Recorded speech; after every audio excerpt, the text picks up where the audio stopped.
Tonight on Primetime, Australia is in shock after a deadly terrorist attack targeted the country's Jewish community at Bondi Beach. Prime Minister Anthony Albanese has vowed to strengthen gun laws after 15 people, including a 10-year-old girl, were killed in the attack. Investigations continue while a nation mourns. Australia grieves, rocked by terror.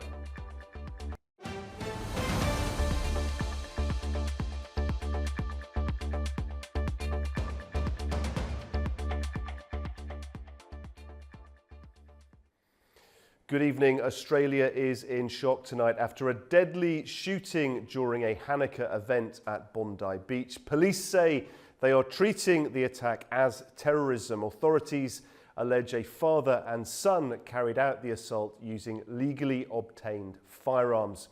Well, Prime Minister Anthony Albanese has called it an act of pure evil. Here's the latest.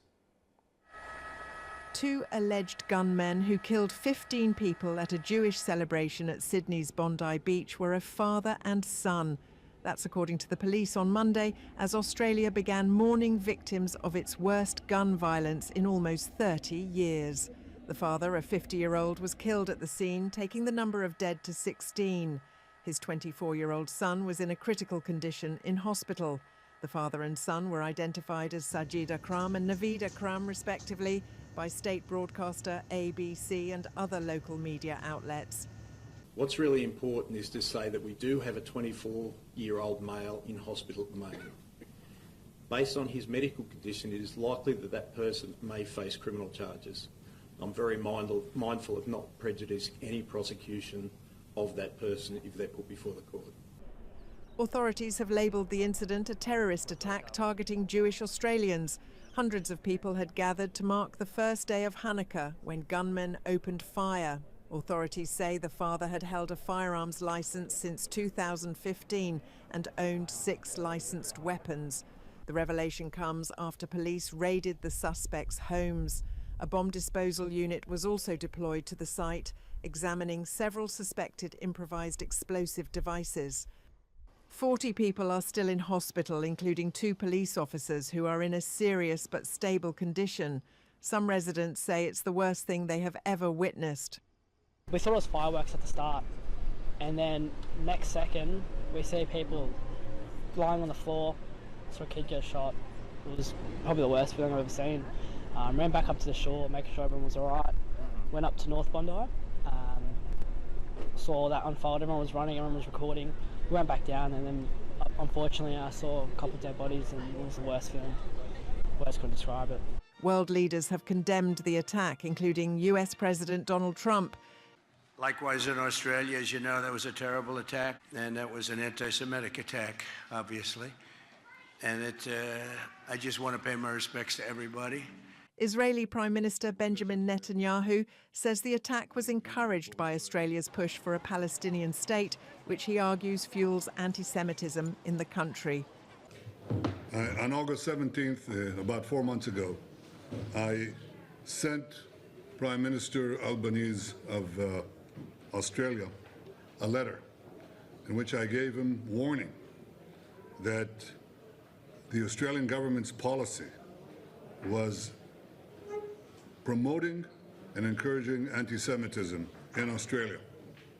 I wrote, "Your call for a Palestinian state pours fuel on the anti-Semitic fire. It rewards Hamas terrorism. It emboldens those who menace Australian Jews and encourages the Jew hatred now stalking your streets." A makeshift memorial with flowers and Israeli and Australian flags was set up at the Bondi Pavilion, and an online condolence book was established.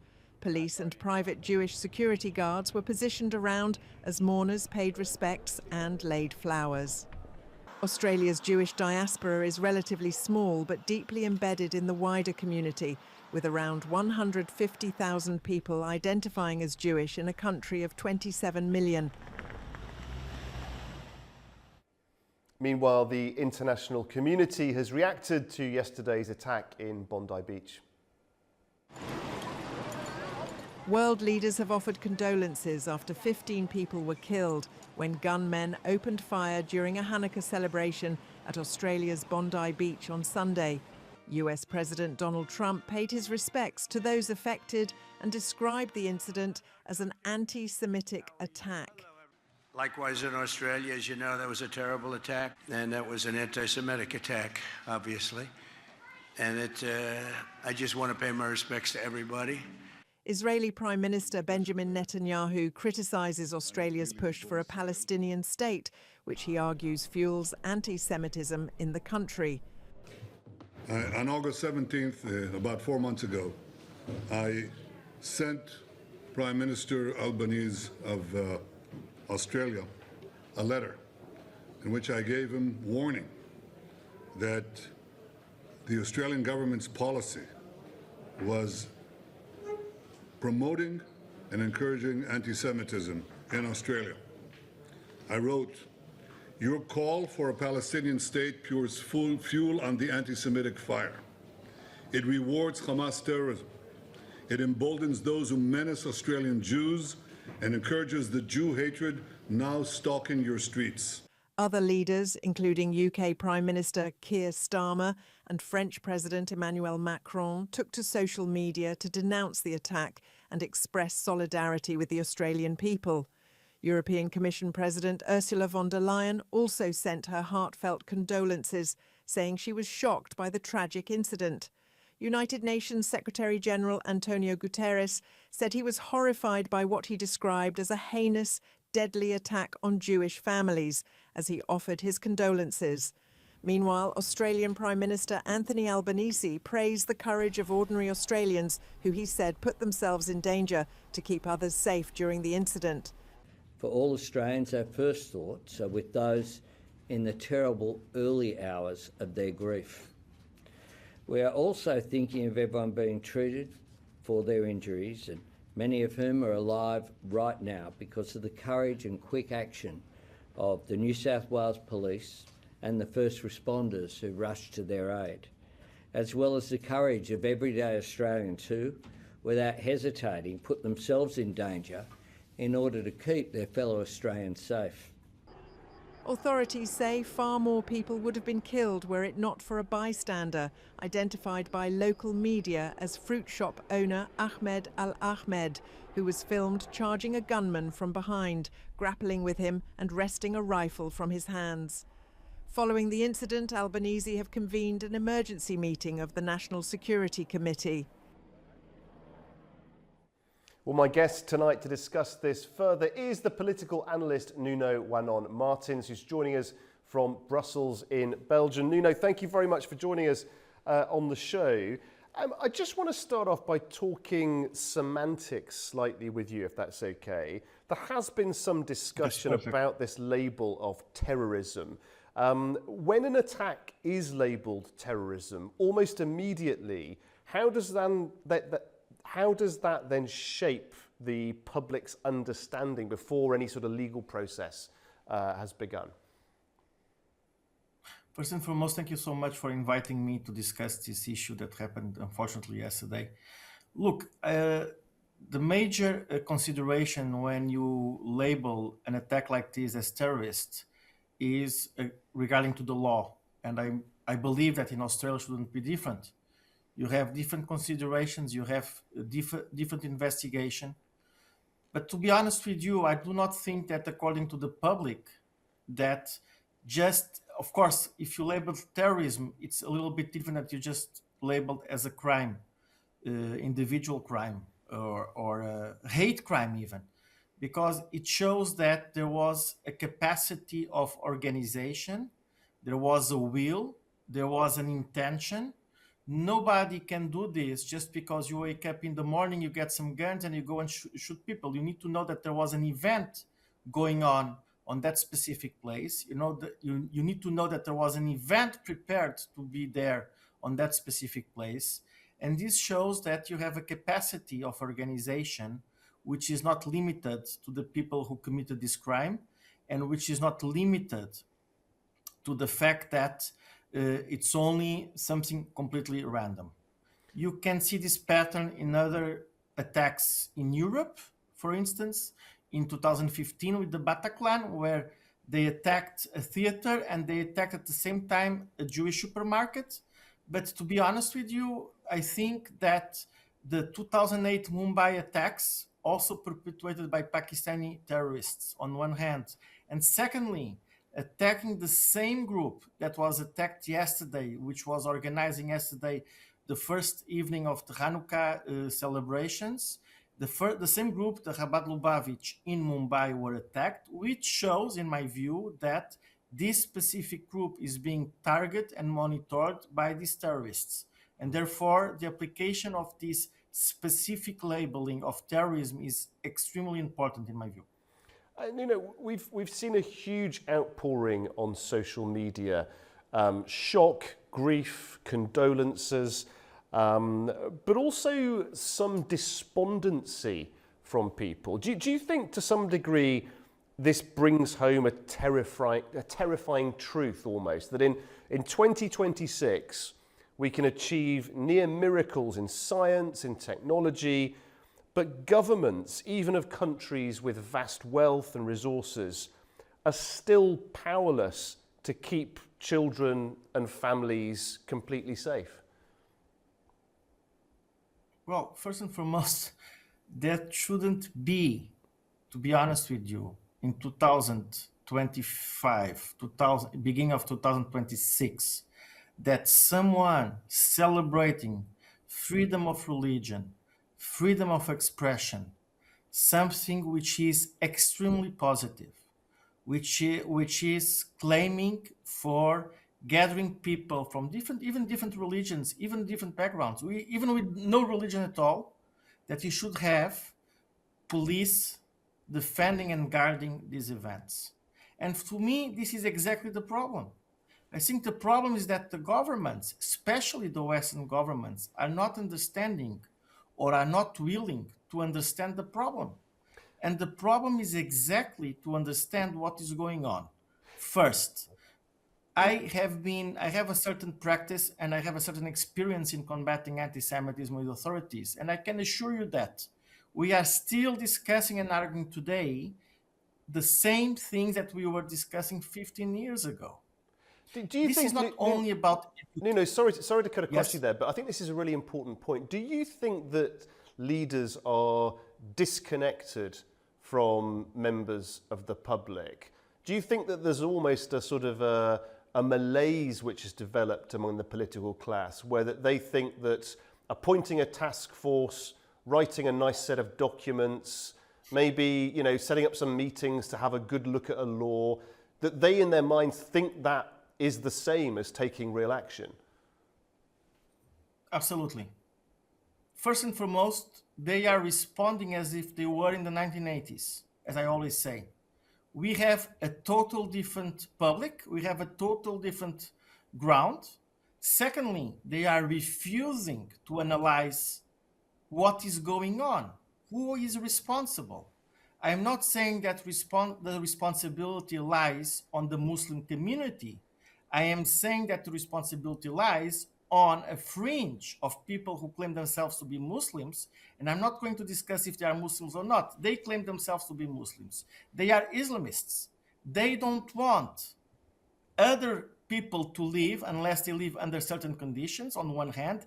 They don't want people from their own faith to live not only on their own conditions, otherwise they cannot live. And this is exactly the problem. While we let these people do, we do not attack this specific cause. We show grief and we show a type of disengagement, but this is the problem. We have to see a certain action on one hand. The action that is provided, as you said, task forces, is not sufficient. We keep having this. We had this in Manchester on Yom Kippur. We had this in the past. This is not going to end unless we tackle it. The other problem that we have is the narrative. It's not about recognizing or not a Palestinian state. It's about what message you are passing when you have a certain group called Hamas being attacking another country, killing thousands of people, and somehow being rewarded, also imprisoning their own population, and somehow being rewarded by a recognition. Then we can discuss about the peace plan, the ceasefire plan afterwards. But the question is exactly that. The message should be, yes, the Palestinians do have a right to have a nation, to have a state, but Hamas needs to give back all the hostages. It was not the message of the Prime Minister of Australia, I'm sorry. Next thing is the financing. As I said in the beginning, these two people didn't act alone. We have seen since 9/11 the tendency of calling all these attacks as a solitary wolf. I'm sorry, it's a solitary wolf, and it's the case that all terrorists were good people. Everybody who know them, oh, they were such a nice guy, was such a lovely folk. I'm sorry, these people, they are instrumented, they are financed, they are organized. It doesn't come in a vacuum, to use the Secretary General of the United Nations words. Nuno. It does not come in a vacuum. If we are hearing, aren't we, sentiment from large swathes of people, members of the public, that along the lines of, if a 10-year-old girl being gunned down in broad daylight isn't sufficient to trigger radical response, then surely nothing can be. There can't be anything more serious, anything worse than that. And yet we're still not getting radical solutions proposed by politicians. They're always moderate. If we do want some serious action, some radical action, some immediate action, some serious action, what is that going to look like? What could politicians do to take this more seriously? Look, the first thing that they should do, in my view, is will to go up until the end. I have to tell you, it is not by mistaken that people are choosing to vote on some of them are far right, some of them are hard right, you can call it anyways. Because these people, they say what people want to listen. They say, they give a certain hope on one hand, and they give solutions, which some of them are completely radical, I understand. But the reason is because, as you said, governments, they don't take real solutions. You see this. And this is not only about the Jewish community. This is about almost every aspect. You have Christmas markets in Europe. You go to a Christmas market in Europe and you have protection. This was never seen before. It's completely unbelievable. And this is why, because everybody is more afraid of creating tension among communities, is more afraid of being labeled as a racist or as something else, and they don't tackle the problem. They really have to go. That's a very interesting. Really have to make. Sorry, Nuno. Sorry to butt in again, but that's a really interesting point, because we often see this, don't we, in the rhetoric of the world leaders when this sort of terrible event happens is very, very similar. Often it goes along the lines of, obviously this is terrible. However, the most important thing is that we now don't set communities against one another. And I think large swathes of the public would say, no, that's not the most important thing. It's an important element, but it's not the top priority right now. The top priority right now is stopping these people doing these awful things. So do you think there's just a fundamental disconnect between the political class and regular people? Absolutely. I give you an example, and let's go back to Australia. Some response from some people in Australia was, our strength is diversity. And you could see on social media, no, I'm sorry, diversity is exactly your weakness. Now, I want to say one thing, because I don't want to look like I am trying to be in rage or trying to be radical. What I'm trying to say, I'm not against diversity. I'm for diversity. In fact, the Hanukkah was the expression of diversity in Australia, because Australia is not a Jewish country. The Jewish community is a minority in Australia, and by the way, it's an Australian Jewish community. I've seen also that some Jewish Australian it's very important and very it's crucial to know how to use some certain words and certain narratives. So the diversity thing is exactly, if you want to keep this diversity, you really have to go back to those who are against this diversity. And sometimes those who are against this diversity, they are not within the biggest community, but they are from the smallest communities, the minorities, and they are also coming from abroad sometimes. And some of these people are even sent to create this delusion. You have this in many countries. Has been seen. It has been seen on different aspects, but this is also part of the problem. If you go and you look to those who are creating, using a narrative that is not supporting diversity, but not in the way that you can call racism. But supporting diversity means to not accept or to accuse or calling for a global intifada. What does intifada means? That's not the acceptation of diversity. On the contrary. And you know what I mean? Let's just bring things back to the Prime Minister. What do you expect now to be going on in Canberra? Do you expect Parliament is likely to be debating a wide range of aspects of this tragedy over the coming days and weeks? I do expect that. And I want to make a comparison with what is going on in France. There was a report in France about the role of the Muslim Brotherhood in the country.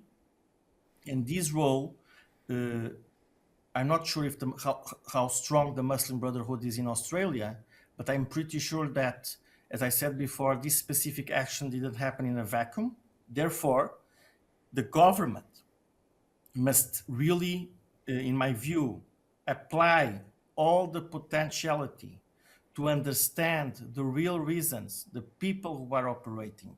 And I have done this in the past, if I'm not mistaken, with other circumstances, but here they have to do it. They have to go deep into the heart. Otherwise, this can happen again. And that's exactly the point. We, in general, are fed up with words, with condolences, with shock. We want some action. This cannot happen like this. Just to say one thing, I'm sorry to interrupt. No.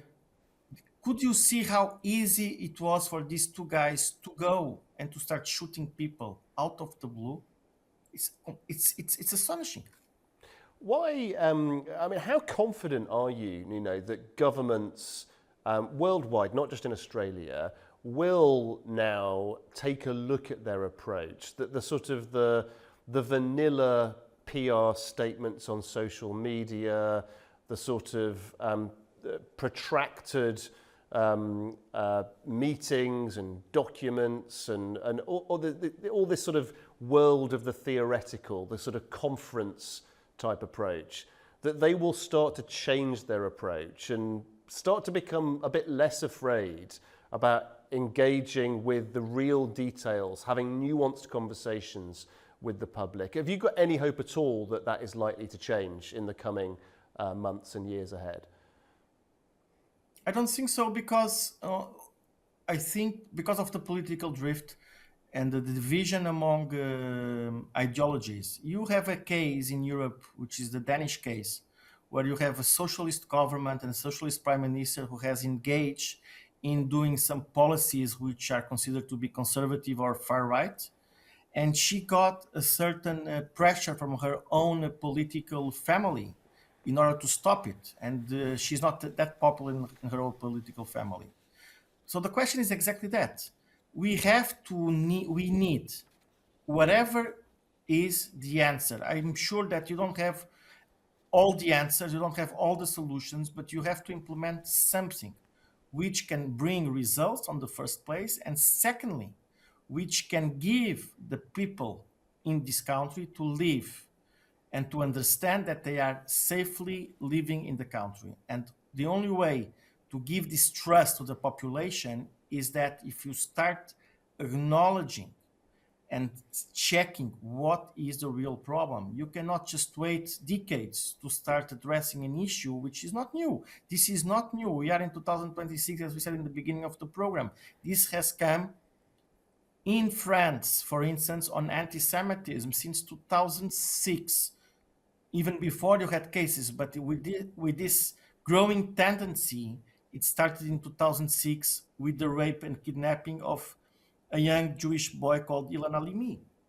And this is exactly, and why this continued to happen, because the authorities refuse to understand what is the real problem. They refuse to check because they are afraid that they will lose votes on one hand, they will be accused of being with a certain catalogation, and this cannot be admitted. You know, politicians are elected to give people answers, hope, and trust. They are not elected to be re-elected. Nuno, we thank you very much indeed for your analysis. Thank you for joining us on Primetime. Thank you for the invitation. Bye-bye. Okay, after the break, we'll take a look at the top business stories of the day with Katie Wilson. Do stay with us. Welcome back. You're watching Primetime, and Katie Wilson has joined us to take us through the very latest business news stories. Katie, what's on the agenda tonight? Well, Guy, I'll bring you the latest on the car industry from both sides of the Atlantic. Ozempic is entering its latest market, and we'll take a look at the shifting US tourism industry. Let's get started. First this evening, Europe's green car ambitions may be hitting the brakes. The European Commission is expected to rethink its 2035 ban on new petrol and diesel cars after heavy pressure from Germany, Italy and car makers under strain. The details are still fluid, but it could mark the EU's biggest climate policy climb down yet. The European Commission is expected on Tuesday to reverse the EU's effective ban on sales of new combustion engine cars from 2035. It would be in response to intense pressure from Germany, Italy and other European automakers struggling against Chinese and US rivals.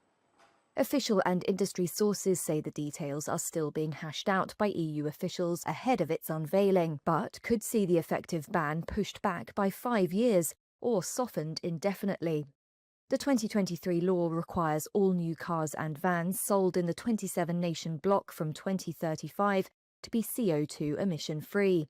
A revision would be the EU's biggest climb down from its green policies of the past 5 years. Pulling back on the ban has divided the sector.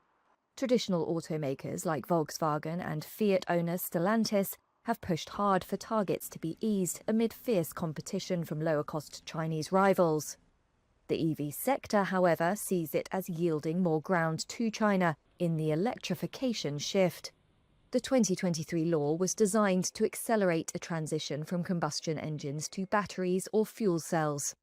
Meeting the targets means selling more electric vehicles, where European car makers lag Tesla and Chinese producers like BYD and Geely. Staying with cars, Tesla's board is under the spotlight. Analysis shows that directors have made more than $3 billion from stock awards, far outpacing other tech giants as Tesla's soaring share price turned old pay packages into extraordinary windfalls. Tesla's board of directors has earned more than $3 billion through stock awards. That far exceeded the value of those given to peers at the biggest US tech firms at the time they were paid.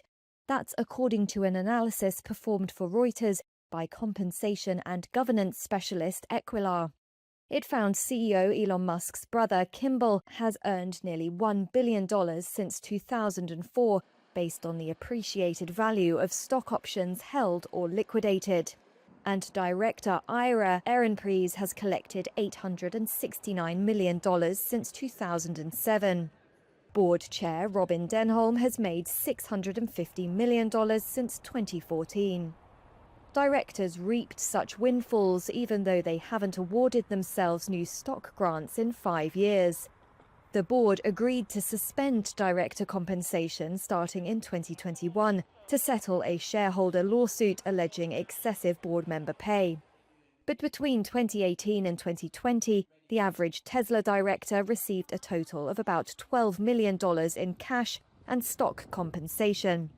That was about 8 times as much as the average director at Alphabet, the next highest paid among the Magnificent Seven companies over the same period.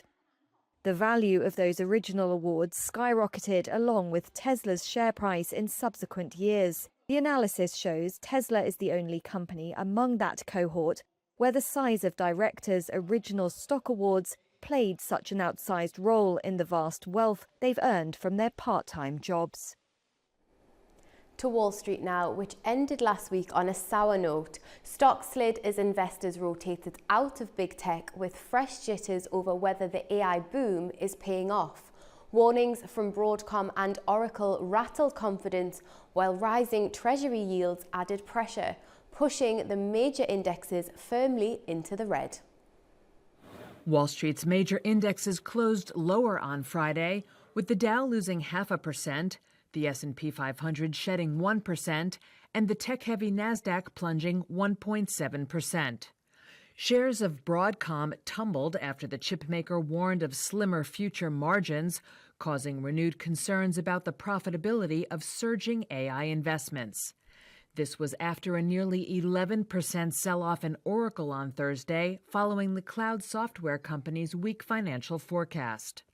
Oracle shares added to losses on Friday, even after it denied a Bloomberg report that its data centers for ChatGPT maker OpenAI were being delayed. Ross Mayfield is investment strategist at Baird Private Wealth Management. The end of this week has featured a couple of days in a row of AI anxiety, Oracle's report followed by Broadcom's report, and just a renewal of the skepticism that we've seen a lot over the last couple of months around the viability, the profitability, the return on investment from the AI build out, the broader hundreds of billions that are going into infrastructure. And we're seeing it play out in different ways, whether it's profitability metrics or questionable guidance. But, ultimately, this is a problem with concentration at the top of the market. A few big stocks can bring the whole thing down, but the rotation under the surface has been pretty, I think, resilient. We've seen a lot of strength from other sectors. And ultimately, I'm honestly pretty excited about this because I think that this sort of skepticism and hole poking in the AI trade is not something that happens in bubbles, in asset bubbles. There's a skepticism that I think is healthy, and a rotation that is healthy as well. Along with Broadcom, heavyweight AI leader NVIDIA was a major drag on the S&P 500, with shares losing more than 3%. Other AI-related stock drops included SanDisk, which plunged more than 14.5%, CoreWeave down 10%, and nuclear technology firm Oklo, which lost more than 15%. Meanwhile, Treasury yields rose, also pressuring stocks, after a group of Federal Reserve officials who voted against the central bank's interest rate cut this week voiced worries that inflation remains too high to warrant lower borrowing costs. The Labor Department's reports on non-farm payrolls, consumer inflation, and retail sales data are due next week and may offer greater insight into the health of the economy. Turning to Europe's banks now, in a relief rally in Zurich, UBS shares have jumped to their highest level since 2008 after Swiss lawmakers floated a compromise on tougher capital rules aimed at keeping the bank competitive globally, while avoiding another Credit Suisse-style crisis. UBS shares hit their highest since 2008 on Friday. Swiss lawmakers have floated a compromise on new capital rules for UBS to try to ensure it stays internationally competitive. UBS is Switzerland's sole remaining global bank since it bought then crisis-hit Credit Suisse 2 years ago. The Swiss government has proposed that UBS should capitalise its foreign subsidiaries by 100% rather than 60% at present to cover potential losses abroad. UBS shares jumped more than 4.5% after a newspaper reported the proposal from a group of lawmakers. The bank's shares have now doubled in value since just before it bought Credit Suisse. UBS's balance sheet is roughly double the size of annual Swiss economic output, making the government eager to avoid a repeat of the collapse of Credit Suisse. The state's proposal forms the core of reforms that UBS says would mean finding an additional $24 billion in capital. Over to India now, where best-selling weight loss drug Ozempic is stepping into the country's booming health market. The Danish drug maker has launched at just over $24 a week, targeting India's rising diabetes and obesity rates, a market set to drive industry growth for years. A welcome boost after a tough year for the company. Novo Nordisk launched Ozempic in India on Friday. The Danish drug maker priced the weight loss drug at just over $24 per week for a 0.25 milligram dose. Novo is targeting a booming diabetes and obesity market in the country. India has the world's second largest population of type 2 diabetes patients after China and rising obesity rates. That's turned it into a key battleground for weight loss drugs. Ozempic has become a global bestseller and is widely used for weight loss. Novo has said the drug also lowers the risk of cardiovascular events and kidney issues. Friday's update is a bright spot in a challenging year for Novo. It's faced strong competition from US rival Eli Lilly and seen its share price drop heavily. And finally, European travellers are skipping the usual US hotspots. 1 year into Trump's presidency, visitors are flocking to more affordable and offbeat destinations like Tennessee, Montana and Idaho, a trend that's reshaping America's tourism industry and giving smaller cities a welcome boost in a tighter travel market. 1 year into Donald Trump's administration, European travellers are popping up in smaller and often more affordable destinations in the US. Tennessee, Montana and Idaho are in favour, while many travellers are skipping hotspots like New York and Washington, D.C. Tourism from Western Europe to the US has fallen in recent months. Between January and October, it was down around 3.5% year over year. That was according to the US National Travel and Tourism Office. Many travellers cancelled trips to the US this spring as Trump ramped up a trade war and relations with Europe were tested. But the trend has varied by destination. Travel to Washington, D.C. from Western Europe is down around 11% in the January to October period, while California and New York, which still received the largest share of Western European travellers, saw 9% and 4% declines respectively. Data shows average hotel rates in New York City were around $316 in October, compared to $176 in Nashville. European travellers tend to be more cost-sensitive than Americans, given the cost of living crises and lower salaries. But smaller, more affordable cities are reaping the rewards. Tennessee, home to Elvis Presley's Graceland estate, has welcomed 24% more people from Western Europe. Air travel has played a role too. British Airways stopped some of its US routes, including one between New York's JFK Airport and London's Gatwick Airport. It also reduced flights to Miami. But in April, the airline will launch a service from London to St. Louis. German airline Lufthansa also plans to seasonally increase its service to the Midwestern city next year. Meanwhile, data from Cirium showed flights from Europe to Nashville have almost doubled year on year. Mark Ezell, Commissioner of the Tennessee Department of Tourist Development, says better air connectivity is key. Not only our British Airways flights to London, but now we've added Aer Lingus into Dublin and Reykjavik through Iceland Air. And that's allowed us to have a lot of different ways for people to get in from all those countries.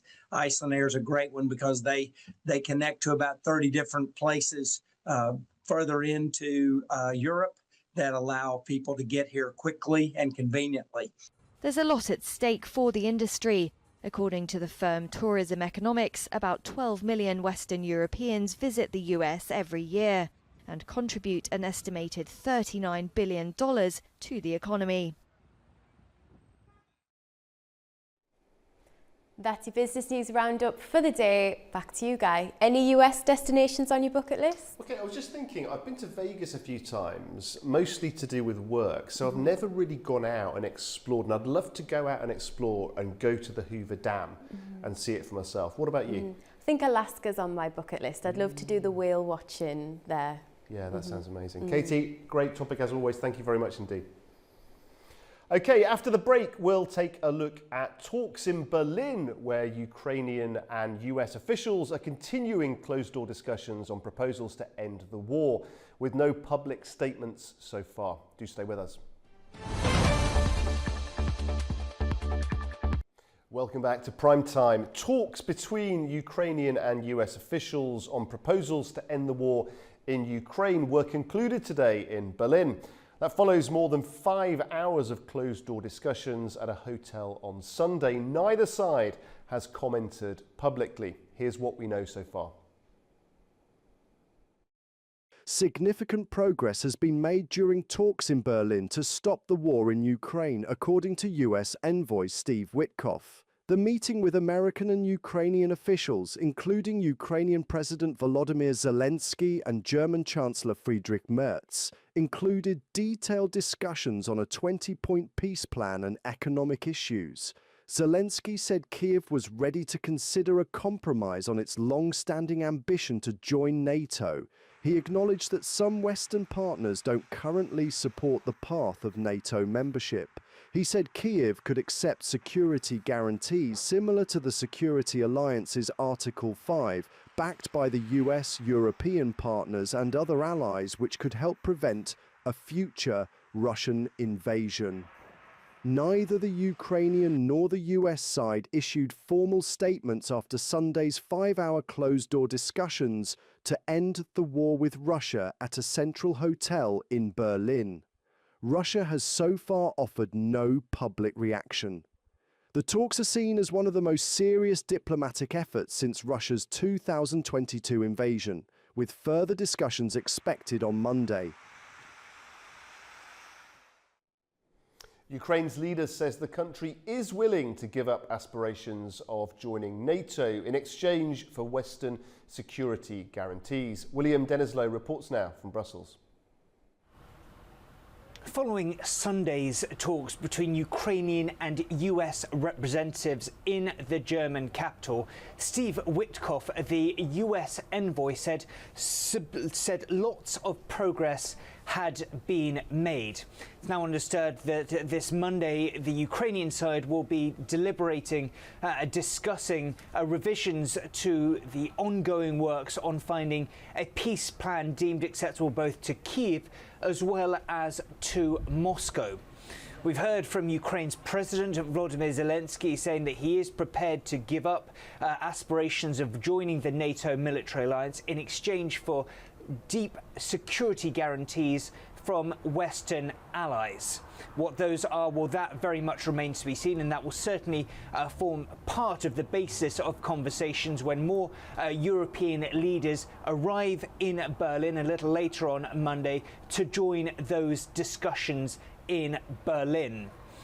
When it comes to this issue of the deep security guarantees, we have heard from the EU's Foreign Affairs Chief, Kaja Kallas, addressing the press a little earlier on Monday here in Brussels as foreign ministers from across the EU have convened. Now, she said on the issue of those security guarantees, she said Ukraine needs real troops, real capabilities, so Ukraine can defend itself. She said that Donbass, the region in eastern Ukraine that has been floated as potentially being provided either as a buffer zone or given or parts of it to Russia as part of this peace plan. She said that this area isn't Russia's endgame and that real security guarantees are vital to ensure that Russia doesn't come back in the future and take more territory from Ukraine or even the whole of the country going forward. Another key part of discussions here on Monday in Brussels are these financial support for Ukraine going forward and whether the EU will find consensus this week to agree to use frozen Russian assets worth around $240 billion to help finance reparation loans for Ukraine and help support their war effort as well. Kaja Kallas has described this week as make or break in those discussions, but there are real reservations from several member states, including Belgium, where the majority of these frozen Russian assets do reside. William Denslow, Frame News, Brussels. Well, joining me now in the studio is A News' Andy Mioch. Andy, all eyes on Berlin then. Just bring us up to speed with the very latest developments from this meeting.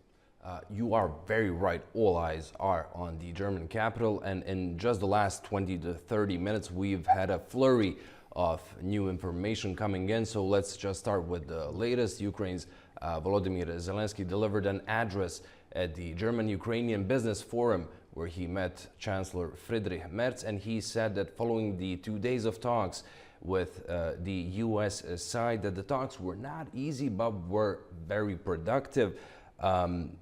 This happened after he met with German President Frank-Walter Steinmeier, visited Bundestag and spoke to the parliamentary chair. Now, on the other side of these US-Ukraine talks, US officials held a briefing saying that 90% of issues were resolved between Russia and Ukraine. They said that US President Donald Trump will be phoning in to a mini summit that's being organized in Berlin, that's going to see Merz and Zelensky in attendance, as well as British Prime Minister Keir Starmer, French President Emmanuel Macron, and the leaders of EU and NATO, Ursula von der Leyen and Mark Rutte. The US officials also said one very important thing. They claim that any agreed package will have NATO-like security guarantees for Ukraine, which is something Kyiv has long sought instead of possible NATO membership. And the Americans admitted that territory and sovereignty lines were that one final issue. What's interesting, the White House had announced it will hold a live press call, but some 10 minutes later they said it was an error. That announcement. The only other official thing we've heard is from Ukraine's top peace negotiator Rustem Umerov, who said that real progress was made. Now, when it comes to the unofficial part, we've heard some reports. AFP reported, citing an official briefed on the discussions, that the U.S. side still wants Ukraine to cede control over the Donbas. That is the two regions, Donetsk and Luhansk, that Russia is trying to take away from Ukraine. Basically, the official went on to say that Putin wants that territory, adding that the United States was demanding that Ukraine withdraw from the regions and that Kyiv is refusing. Just for some context, Russia has been trying to take full control of these regions ever since the start of its full-scale invasion on Ukraine in February 2022, but it has not done so. According to the US-based Institute for the Study of War, Moscow controls nearly all of the Luhansk region, but only some 80% of the Donetsk region. Now, these unofficial reports seem to be backed by the general sentiment in Ukraine. A poll published just today by the Kyiv International Institute of Sociology says that 75% of more than 500 polled Ukrainians oppose giving up the Donbas. Now, we've mentioned that mini summit to take place tonight. These leaders have been against the original US drafted proposal, which was backed by Russia, which had those famous or for someone infamous points. According to the German government, the US envoys, Witkoff and Kushner, are also invited to participate. And of course, we've heard that Trump will phone in. Now, it is not yet clear how far talks had progressed on vital issues such as NATO membership for Kyiv, its aspirations to join, or the future of Ukrainian territory. We did, however, hear from the Russians. Kremlin said Ukraine not joining NATO was a fundamental question in talks on a possible peace settlement, and that they expect an update from Washington following these 2 days of talks. Yeah, thanks, Andy. It's very interesting indeed, the language that's being employed here, isn't it? So NATO-like guarantees, but not the same as full NATO membership. And how significant is it that Kyiv has declared this openness to flexibility on NATO membership. Well, Zelensky said that Ukraine is ready to drop the bid for NATO, but only if it gets legally binding security guarantees from its Western partners. I have a quote here from Zelensky. He was fielding reporters' questions in a WhatsApp group, and he said, bilateral security guarantees between Ukraine and the US, Article 5, like guarantees for us from the US and security guarantees from European colleagues, as well as other countries, Canada and Japan, are an opportunity to prevent another Russian invasion. He also said he hoped Washington would accept freezing the front line at the current line of contact rather than Ukraine ceding the entire Donbass, saying that would be the fairest possible solution. NATO has long been used by Moscow and Russia's Putin personally as a perceived threat to Russia. He even used that as a reason for invading Ukraine back in February 2022. And what about the EU, Andy? Because if Ukraine were to join the European Union, to some degree, would that effectively place it under NATO security umbrella anyway? Well, first of all, the European Union is not a military alliance. Now, they have 8 military missions and operations across the world, most notably the Althea mission, which is a mission in Bosnia and Herzegovina that sees EUFOR, like EU force, troops there to oversee the implementation of the Dayton peace accords that ended the war in the country, and that is a mission they took from the NATO-led stabilization force. With that said, there is a clause on mutual defense. It's the article, let me just check, 42.7 of the EU treaties that reads, and I quote, if a member state is the victim of armed aggression on its territory, the other member states shall have towards it an obligation of aid and assistance by all the means in their power in accordance with Article 51 of the UN Charter. This shall not prejudice the specific character of the security and defense policy of certain member state. That UN Charter article that it's referencing deals with the rights of individual and collective self-defense if an armed attack occurs against a member of the UN. Now that emphasis on help from member states means basically that these are bilateral agreements of European nations, national governments, with no interference from Brussels-based institutions. That clause was triggered only once, following the terrorist attacks in France in November 1025, but it's generally seen as a much watered down, a weaker version of that Article 5 of the NATO treaty, that crown jewel that says if one member is under attack, everyone is under attack. I think it's important to note here that 23 out of the 27 EU member states are in NATO, with the newest members being Sweden and Finland, which applied to join due to Russia's full-scale invasion of Ukraine.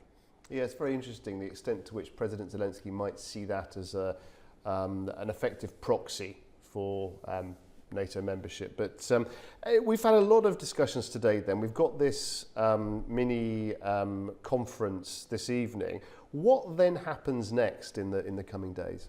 Well, that's anybody's guess, really. But what we have seen is that the process has been accelerated under the pressure from the United States. Last Thursday, we've heard the Ukrainian President Volodymyr Zelensky saying that he thinks that the Trump administration hopes to reach a full understanding regarding a peace deal by Christmas. But of course, there are those critical gaps of territory and sovereignty lines that we mentioned a bit earlier, and those are the topics of all these meetings in Berlin. Of course, any proposal that the Americans hammer out with the Ukrainians and the Europeans is ultimately going to go and be presented to Moscow. What we do know will happen this week, on Thursday, we will see a European Council session where EU leaders are supposed to finalize details of the so-called reparation loans to Ukraine using frozen Russian assets. On Friday, EU governments agreed to immobilize 210 billion euros worth of Russian assets indefinitely, which means they do not have to freeze them again every 6 months. That's meant to help convince Belgium to support the EU's plan to loan the Russian frozen cash to Ukraine to cover its both military and civilian budget for 2026 and 2027. Why has Belgium been pushing back? Now the money from the Russian frozen assets is in a financial institution called Euroclear, which is based in Belgium, and Brussels, the national capital, Brussels, not the European one, is worried about the legality of using those assets in such a way. Ahead of that Thursday session, EU leaders, and during it, will try to convince Belgium to also support the plan. Just an hour ago, we've heard from the EU Foreign Policy Chief Kaja Kallas following the Foreign Affairs Council in Brussels, saying that everybody understands Belgium's worries and is willing to share the burden if a potential Moscow lawsuit proves successful. Andy, as always, thank you very much indeed for joining us. After the break, a Hong Kong court convicts media tycoon Jimmy Lai in a landmark national security case with a positive, possible life sentence. Do stay with us.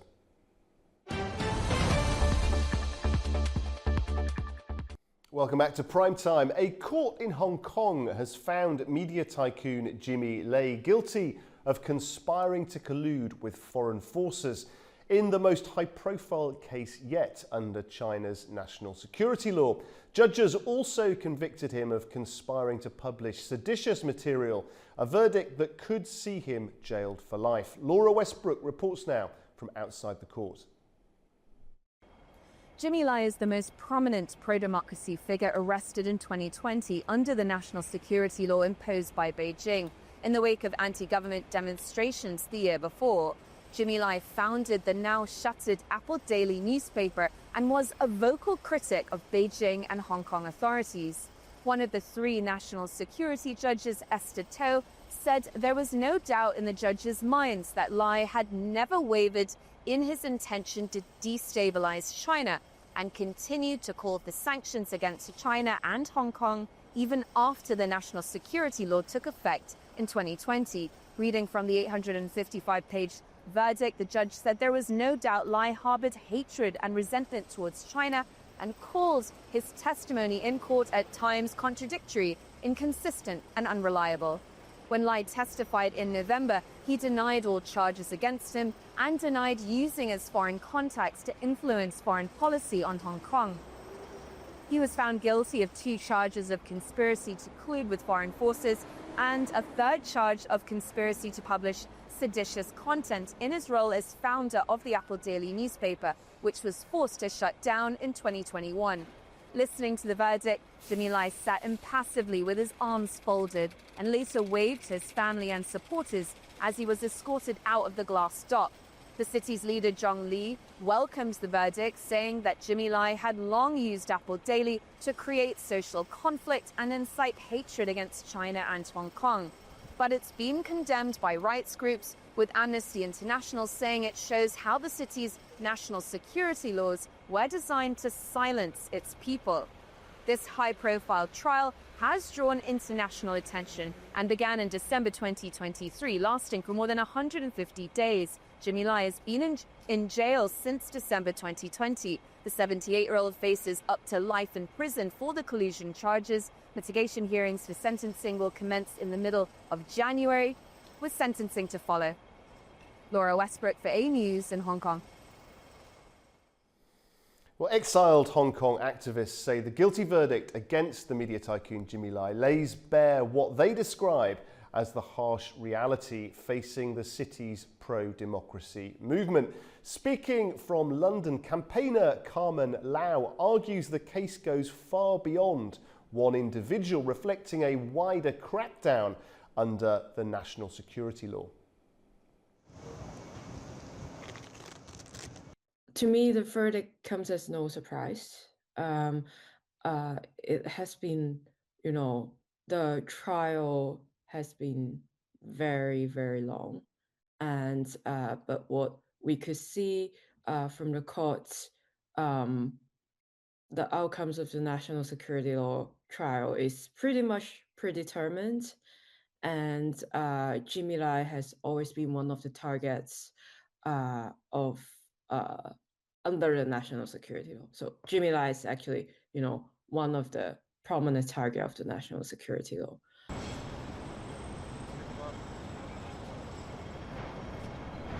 I don't really see Jimmy Lai's case as a tragedy of a single man, but it is a reflection of a, wider and, more brutal reality that, thousands of Hong Kongers are now under. We have almost 2,000 political prisoners in Hong Kong.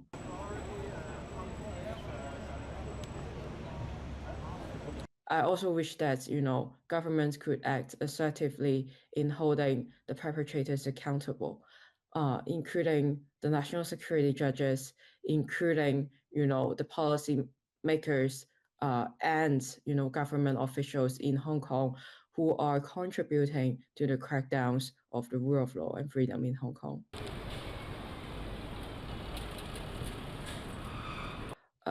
There is just getting harder to fight for rooms to speak up for ourselves inside of Hong Kong.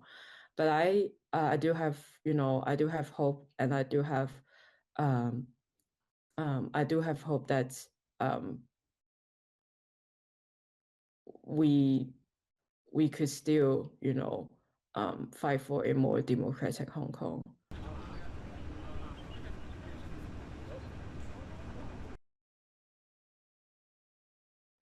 Well, joining me now to discuss this in detail is Andy Preston, a political commentator in North Allerton in the UK. Andy, always good to see you. Thanks for joining us on Prime Time. What message does this conviction of Jimmy Lai then send, you think, about press freedom in Hong Kong today? Because, of course, he's a British citizen, isn't he?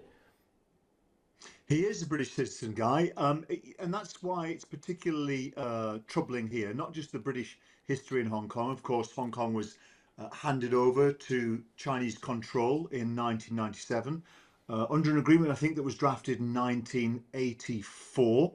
And in that agreement, it was specific and categoric that democracy would prevail and that the rights that Hong Kong citizens enjoyed back then would be continued for 50 years from 1997.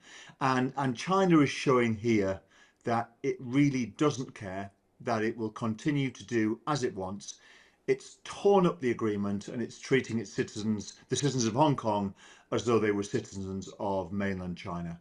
And Britain should be very concerned, but you know what, unfortunately, we are fairly powerless in this situation. I mean, this is the interesting element to this to me, is that I can remember being young in 1997 and seeing the ceremony where Chris Patten and the dignitaries, we officially handed back Hong Kong to China. Is there a danger here that in anything that happens or has happened since then to do with Hong Kong, that we simplify the analysis, that China is always the bad guy, whatever they try and do, however they try and assert any influence at all on what is essentially now their territory, that we must always be outraged and always assume that they have a nefarious motive? You know what, I think that it is feasible and possible, maybe it's even likely, that we're guilty at times of assuming and jumping the gun and assuming that China is always the bad guy. And very few states are always the bad guy, very few. However, in this case, Jimmy Lai, I think, is 79 now. He's already been in prison for 5 years. He's guilty of offences, according to the state. But what he's really guilty of is is publishing free speech. He's been critical of the government, but that's a right that the people of Hong Kong have enjoyed for a long time. It's a right that British citizens enjoy in Britain and elsewhere. And that was agreed to continue. So I think we should be very concerned. I think that a major issue to the world is the China and Taiwan situation. And the longer that's gone on and the more that that time has elapsed, perhaps we've become a little bit too laid back about the issue. But what China is doing with Hong Kong must be terrifying people in Taiwan. And I think that it's a reminder that it's a big, powerful force that can and will pretty much do what it wants. I keep saying that Britain is largely powerless. However, there is one thing we could do. China is a major exporter, Guy. That's what they do. Exports are everything to them. That means the rest of the world imports from them. So if we were to join up with our close allies, close neighbours, close friends across the world, and put some kind of trade threat on China, maybe that would work. But you've probably seen recently, Donald Trump has decided to sell China, or allow NVIDIA to sell China AI chips. The mood music of the moment is not about standing up to China. It's actually about trying to work with them commercially. So I fear for Jimmy Lai. I fear for the lots of other people. As you say, this isn't just about one man, as Carmen Lau said. There are many, many others across China and in Hong Kong and elsewhere that are prisoners of conscience that are guilty only of speaking the truth and free speech. And I don't know what we can do. I'm sorry if I'm not giving you answers here. No, you very much are. I know that you've spoken before on this show and other shows about your reservations, to put it mildly, about Keir Starmer and his government, the lack of action, the lack of the sort of tough words, but lack of follow through.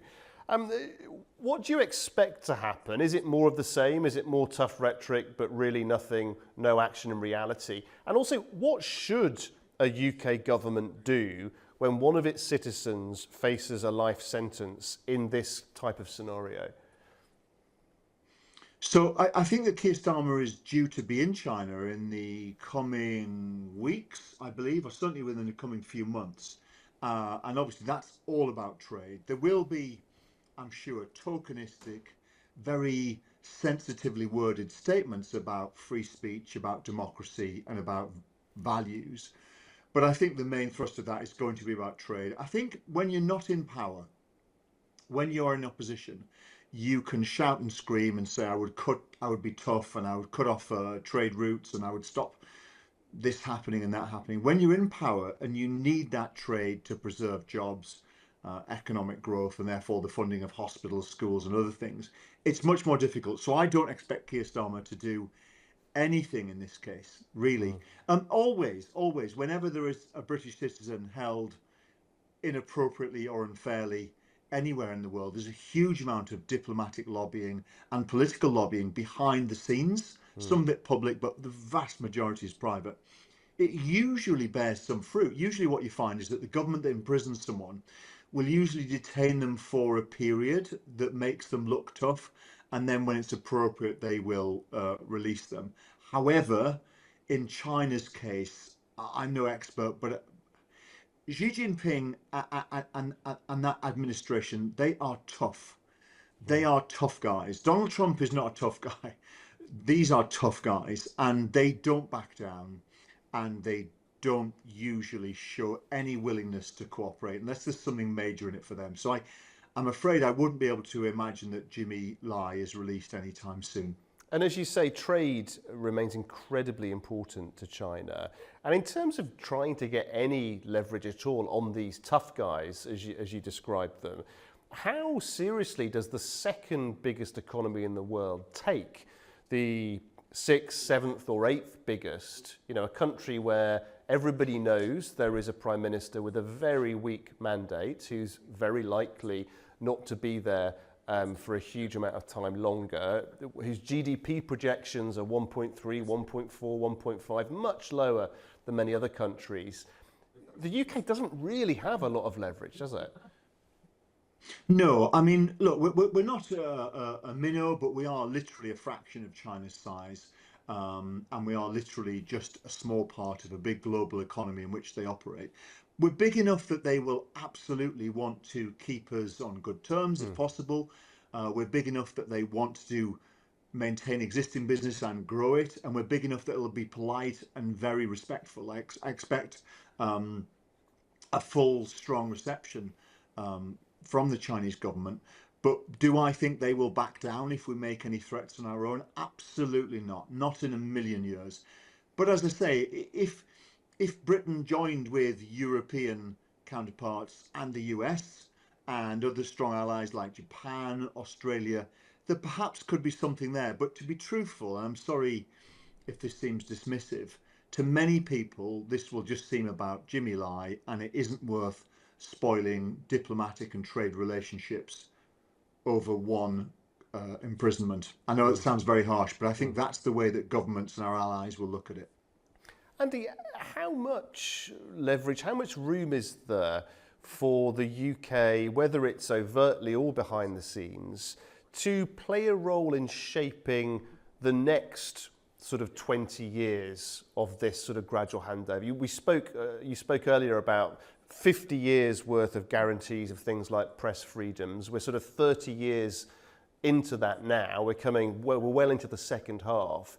What can be done, what is being done to try to secure at least some freedoms, some level of democracy for this remaining second half of that guarantee?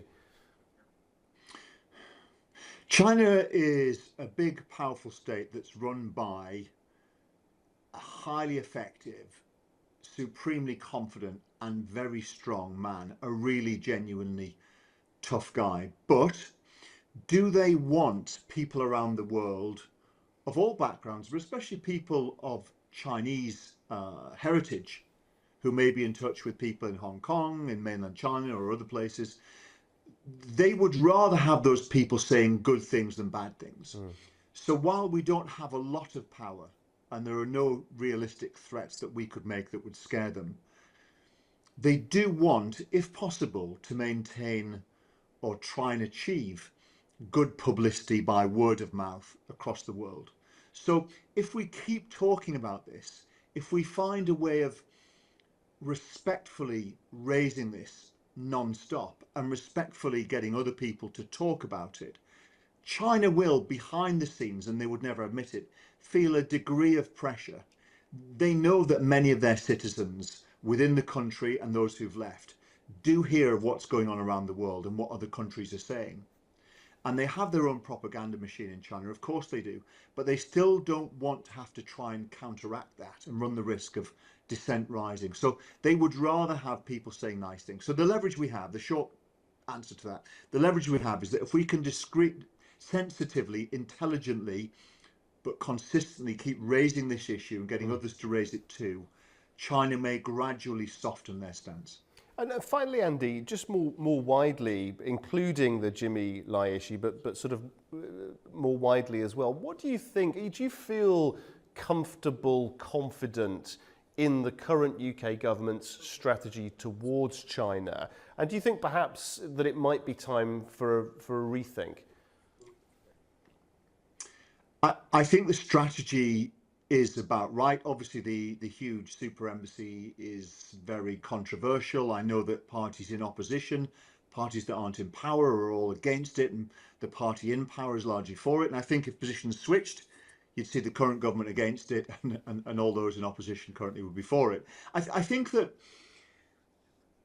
there isn't, as I keep saying, I'm sorry to sound like we're powerless. We are almost powerless here. Unless we really want to cut off our nose to spite our face, we're almost powerless. All that we can do is keep lobbying. I think our government is doing broadly the right things. I think that Keir Starmer, when he goes there imminently, he's going to have to charm, be polite, accept their welcome. They'll be hospitable, very respectful, very flattering. We are a significant trading partner, but he's going to have to find a way to tread a line with raising an issue, making them a little bit uncomfortable, but preserving that important trade relationship. Andy, it's always very good to speak to you. Thank you, as always, for your analysis. Thank you, Guy. Okay, after the break, we take a look at Iran, which hosts regional talks on Afghanistan without Kabul's participation as Tehran urges cooperation to boost stability. Do stay with us. Welcome back to Primetime. Iran hosted a major regional meeting on developments in Afghanistan with envoys from 7 neighbouring countries attending. But Afghan authorities declined the invitation to attend. Now, Tehran says regional cooperation is the key to resolving crises, while stressing that Afghanistan's participation could help strengthen ties and stability in the region. Touraj Shiralilo has more. Iranian Foreign Ministry hosted a major multilateral meeting on developments in neighboring Afghanistan, participated by envoys of 7 countries, while Afghanistan's government, ruled by Taliban, declined the invitation to the regional meeting. In addition to Iran, delegates from Pakistan, Tajikistan, Uzbekistan, Turkmenistan, China, as well as Russia took part in the meeting of special representatives of Afghanistan's neighboring countries. Foreign Minister Abbas Araghchi, who opened the one-day event in Tehran on Sunday, said there is no trans-regional solution that can solve regional problems and crises.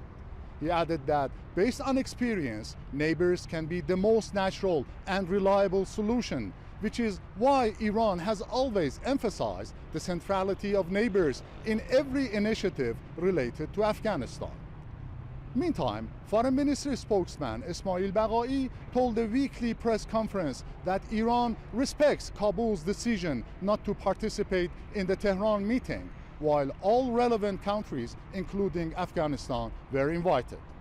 Responding to a question, he said Iran believes that Afghanistan's participation in such processes can help strengthen understanding and resolve problems between Afghanistan and neighboring countries. Last week, unconfirmed reports in a section of Pakistani news media said Iran was planning to host a meeting this week to mediate between Afghanistan and Pakistan. Iran has stepped up its efforts to help resolve disputes between Kabul and Islamabad, stressing that security and stability in its eastern neighboring countries are significant issues. Touraj Shiralilo, Tehran, A News. Well, joining me now in the studio to discuss this further is A News's Orkan Amashov. Orkan, great to see you as always. Okay. What's Iran hoping to achieve by this? I mean, it's a little odd, isn't it? You know, it's like if I was going to host a meeting to discuss Mr. Orkan Amashov, but I didn't invite you to attend, I'd imagine you probably wouldn't feel very good about that. Absolutely. Just give us your sense of what's happening here. But basically, you can't decide on the fate of Orkan without Orkan being involved. Similar principle applies to Afghanistan. You can't decide on the fate of Afghanistan or anything substantially related to Afghanistan without Afghanistan or authorities of Afghanistan being involved. But to be fair, Afghanistan, or the rather representatives of the government in Kabul, were invited to attend this meeting, but they declined it for their own reasons in view of the latest tensions between Iran and the government there. Of course, internationally, the government in Kabul has not yet been recognized as a full legitimate authority of Afghanistan. The only country which extended full diplomatic recognition to the government there is Russia. So basically, there are a couple of stages you need to go through. First of all, you need to delist Taliban as a terrorist organization in order to be able to engage them properly. And then, of course, you can begin by different forms of diplomatic engagement. You can actually accept the accreditation, or rather accept the diplomatic representation. So you can accredit the diplomats in your country without recognizing Taliban as a legitimate government of Afghanistan. There are different ways. Only country which did it is Russia, by the way. And just to ask you, do you think we're getting used to the government in Kabul now? I mean, I can remember, you know, years ago when the Taliban government first were established, there was outrage, outcries across the world about, you know, how could this happen? We obviously have seen tensions, disagreements, challenges, but do you think in a sense over the last few years that they have gained certain legitimacy? Well, I suppose so. It would be fair to say that they have gained certain legitimacy, and we would use it very carefully, the word legitimacy. Not full international legal legitimacy, because it's only Russia that recognises them in a full sense of this word. But basically, international theory and law basically says that you may be unhappy with a given government operating within a certain territory, but you cannot dismiss the fact that there is a political entity there, and that political entity is exercising certain de facto control.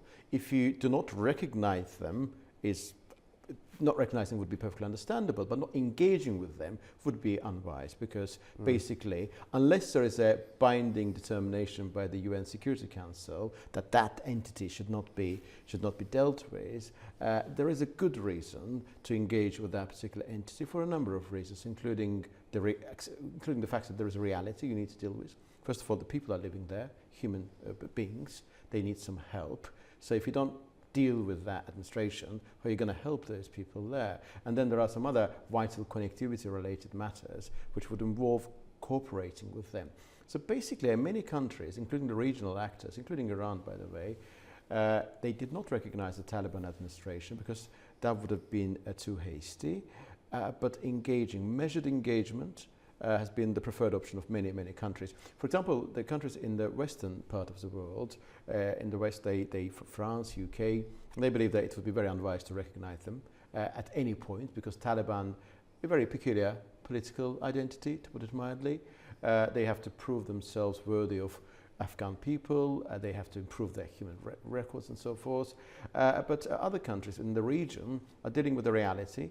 They're dealing with the regional exigencies, that they're more practical in that particular sense. Azerbaijani position has not been different to that. There's no diplomatic recognition of the administration in Taliban, but the representatives from Afghanistan are visiting Azerbaijan. They're attending different conferences. For example, Uzbekistan's Prime Minister was recently in Afghanistan, in Kabul.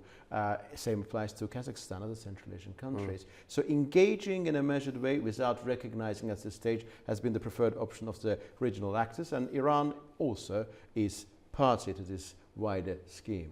Is there any sense at all that the Taliban is not what it used to be? You know, that perhaps on certain issues it has softened, it's become slightly more broad-minded, slightly more open-minded? Well, back in 2021, after the Taliban takeover, the economy was in a very bad shape. Inflation was incredibly high, and the living standards, of course, were drastically low. But after 2023, Taliban demonstrated its ability to be able to govern, because inflation was limited, and effectively economic conditions have improved, not massively, but to a certain extent, giving rise to the assumption that whatever one may think of Taliban, there is no other political force which can replace it at this juncture. There are 41 million there's 41 million people live in Afghanistan. It's a country which is located at the crossroads of Central Asia and South Asia. So you got to deal with that administration there. I mean, no one has changed its principal points of view regarding the nature of the administration there, the practices employed by them, but there's also a reality that you cannot impose sort of Western-style governance model in a country like Afghanistan. Basically, that experiment from 2001 to 2021 failed quite miserably, by the way. Therefore, I think Western countries feel less adventurous regarding Afghanistan, also due to the limitations of resources, despite the fact that US President Donald Trump recently, a couple of times over the past year, 2025, and earlier, mentioned about the necessity of regaining US control over that military base. But basically, the prevailing sentiment is that we need to engage in a measured way without recognizing. And Iran's view is the one which is largely shared by many regional actors, but Iran has got its own motives, of course. What Iran is saying, and the foreign minister and the spokesperson for the foreign minister of Iran said, there is no trans-regional solution to the problems associated with Afghanistan. What does it mean? It means, first of all, it means that Western engagement should be limited. That experiment failed. So NATO, Western-linked, aligned in contributions must be curbed. Number two, there must be a regional ownership. So regional actors need to decide together with Afghanistan. Naturally, Afghanistan itself must be involved. But Iran, as any other rational actor, is driven by its own national interest.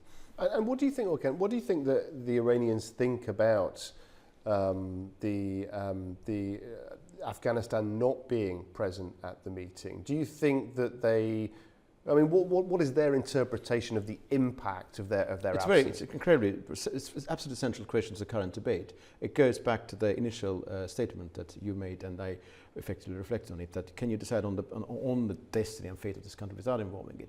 The reality is that there are certain problems related to Afghanistan that must be discussed, even if Afghanistan does not want to be part of the debate. Things like the refugee issue. There are 3.5 million Afghan refugees currently in Iran, and some of them are already in Afghanistan. This is a problem of transborder nature, and basically whether Afghanistan wants to discuss it, Iran should be able to talk about it. Issue related to the water scarcity, also part of the debate there, and many other connectivity related matters, or border clashes with Pakistan, for example. So there are many spillover moments which are emanating from Afghanistan, and they are affecting the circumstances related to bordering nations, namely Turkmenistan, Uzbekistan, Tajikistan, China even. There's a slight, I think, 40 kilometer border, or maybe 70 kilometer border with China, and Pakistan and Iran, of course. What is very interesting as far as I'm concerned, I'm looking at Afghanistan from the perspective of historical continuity. Late 19th century, early 20th century, there was a ongoing battle called and described by many historians the Great Game between British Empire and Russia. And Afghanistan was mostly a kind of buffer zone. It was impossible to govern this country, to occupy and conquer this country. Even British Empire failed on that front, despite, short-term victory, basically. In the eyes of history, that was incredibly short-term. The similar thing may happen again, of course, because it's part of the Great Game. But now Afghanistan looks incredibly regional, but not trans-regional matter. And there are competing narratives regarding the future of this country.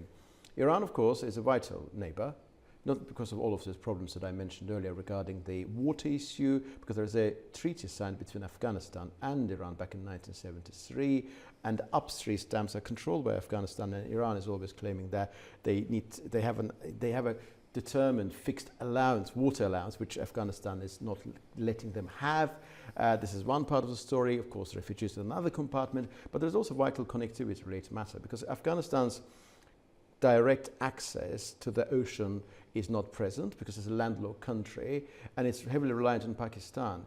But Chabahar port, which provides Afghanistan with a direct access to the ocean, limiting its reliance on Pakistan, which allows effectively the government in Kabul to do a bit of a geopolitical balancing act of some sort. So Afghanistan's got its own national interest to balance between these two great powers. But what is very interesting, as far as I'm concerned, allow me to finalize this thought and then we'll continue our conversation. So basically there's a lapis lazuli connectivity line connecting Afghanistan with Turkmenistan and across the Caspian Sea with Azerbaijan, Turkey and Georgia. This is effectively Afghanistan's only access to the Western world, and this is through Turkmenistan, Caspian Sea and Azerbaijan.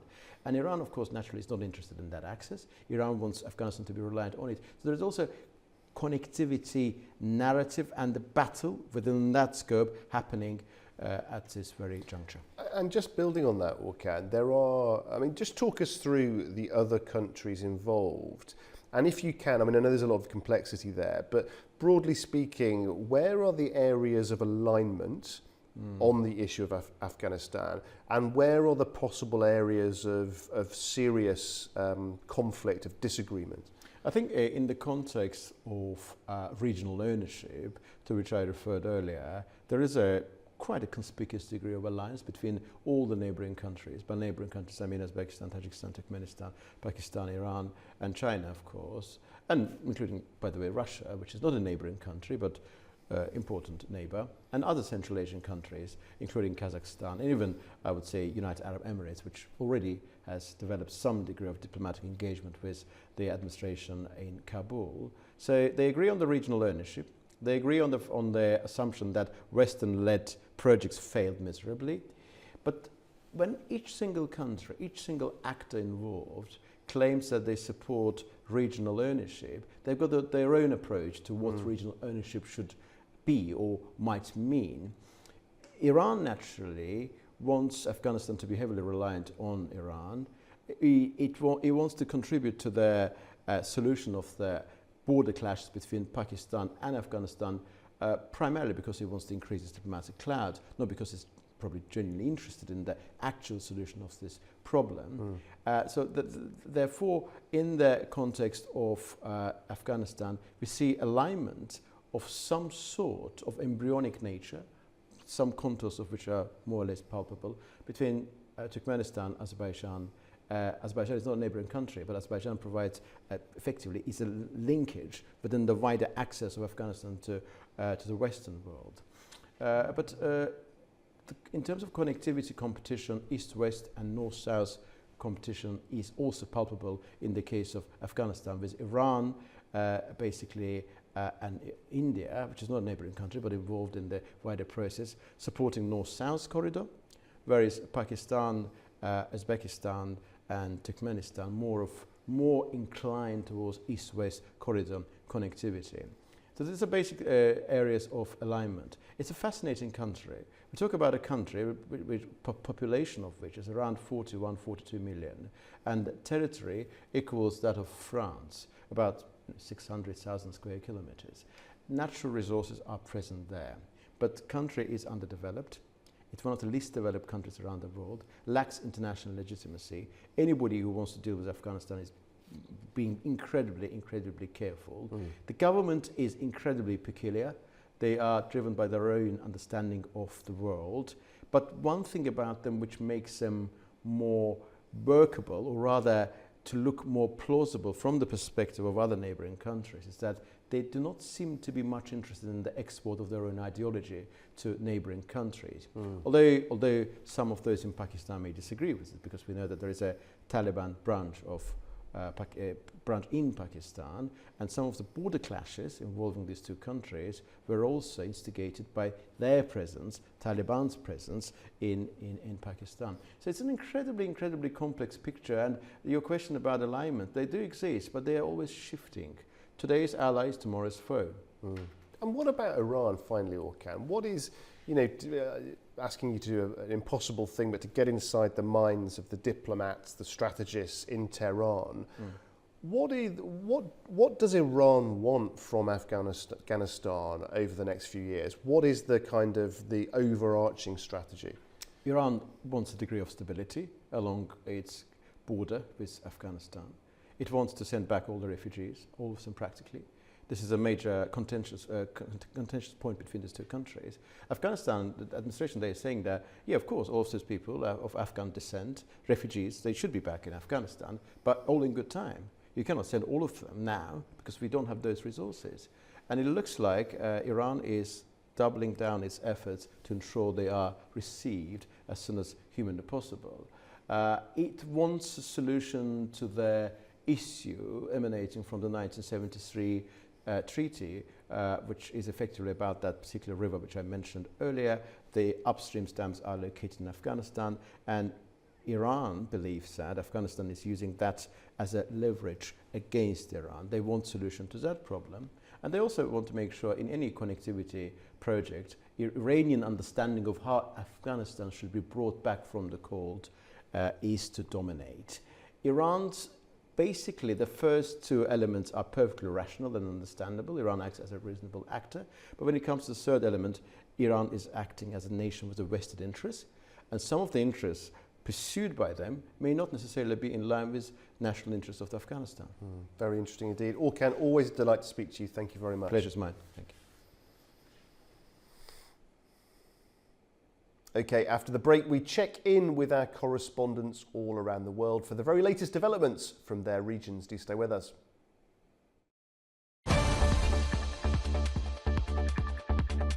Welcome back. You're watching Prime Time. Now let's turn to our correspondents around the world for the latest from their regions. And first we turn to Central Asia. Kazakhstan and Uzbekistan have reached an agreement on gas transit through Uzbek territory, a move aimed at strengthening regional energy cooperation as the winter season approaches. Our correspondent Seville Rajapova reports. Kazakhstan and Uzbekistan have signed a new agreement on the transportation of natural gas through Uzbek territory. The contract was concluded between Uzbekistan's state gas operator Uztransgaz and Kazakhstan's national company Kazakh The agreement signed by Askar Isakov and Alibek Zhamaouf is aimed at ensuring stable gas transit and strengthening the reliability of regional gas infrastructure during the autumn and winter season. Alibek Zhamaouf also held talks with Uzbekistan's Minister of Energy, Zhurabek Mirza-Mahmudov. The sides discussed current cooperation and potential joint projects in the energy sector, including future infrastructure initiatives. The deal comes amid expanding economic ties between the two neighbors. Bilateral trade turnover currently stands at nearly $4 billion, and both governments have set a target to increase that figure to $10 billion by 2030, with energy cooperation seen as a key driver of growth. The deal reinforces long-term cooperation in the gas transport sector and provides a practical framework for ensuring uninterrupted energy flows across Central Asia. Iris Civil Rajab reporting from Tashkent, Uzbekistan A News. Kazakhstan is assessing the impact of a recent attack on the Caspian Pipeline Consortium's infrastructure, an incident that has raised concerns over the security of critical energy routes in the Black Sea region. Our correspondent Fariza Kalamazina reports now. Kazakhstan is assessing the damage following an attack on infrastructure operated by the Caspian Pipeline Consortium. Energy Minister Yerlan Akhenjinov said the incident underscores the unacceptability of attacks on civilian and critical infrastructure. According to the ministry, a targeted explosion caused a large breach measuring around 2.5 by 3 meters in an offshore loading facility, a single-point mooring known as SPM-2. Repair work is underway while progress is being slowed by difficult weather conditions in the region. Experts say winter conditions and sea state will be key factors in determining how quickly the facility can be restored. The attack took place on 29th of November in the waters of the port of Novorossiysk, where unmanned boats disabled the SPM-2. The Kazakh government has placed the situation under special control, and the country's foreign ministry has lodged an official protest with Ukraine. Amid the disruption, Kazakhstan is adjusting its oil export routes. Part of the output from the Kashagan field has been redirected to China. At the same time, Kaztrans Oil is increasing regional supplies. In December, the company is ramping up deliveries to Kyrgyzstan and resuming oil transit to Uzbekistan. Combined shipments to the two countries are expected to reach up to 65,000 tons by the end of the year. Fariza Kalimurzina, Almaty, A News. Moving to Afghanistan now, and the United Nations has warned that cities in the country are facing growing pressure from critical shortages in basic services. UN Habitat says electricity supply remains unreliable across urban areas, affecting millions of people. Tamim Bahis has more now. According to the UN Habitat, families are dealing with daily power cuts, businesses are struggling to operate, and children are unable to study in the evenings due to lack of electricity. The agency says the situation highlights the urgent need for long-term solutions. The agency is calling for increased investment in renewable energy, describing it as essential to building resilient and sustainable cities in Afghanistan. At the same time, concerns are growing over access to clean water. The EU Civil Protection and Humanitarian Aid Agency says more than 21 million people in Afghanistan currently lack access to safe water. The agency says that with funding from the European Union, the humanitarian organization Solidarities International will build hand pumps and water wells in parts of the country to improve access to clean drinking water. No further details have been released about the scope or timeline of the project. Humanitarian agencies continue to warn that without sustained international support, living conditions for millions of Afghans could worsen. Tamim Bahis in Kabul, A News. Well, that is all for Prime Time on this Monday evening. Please do join us tomorrow for plenty more news and analysis. And from all of us here at A News, thanks for watching.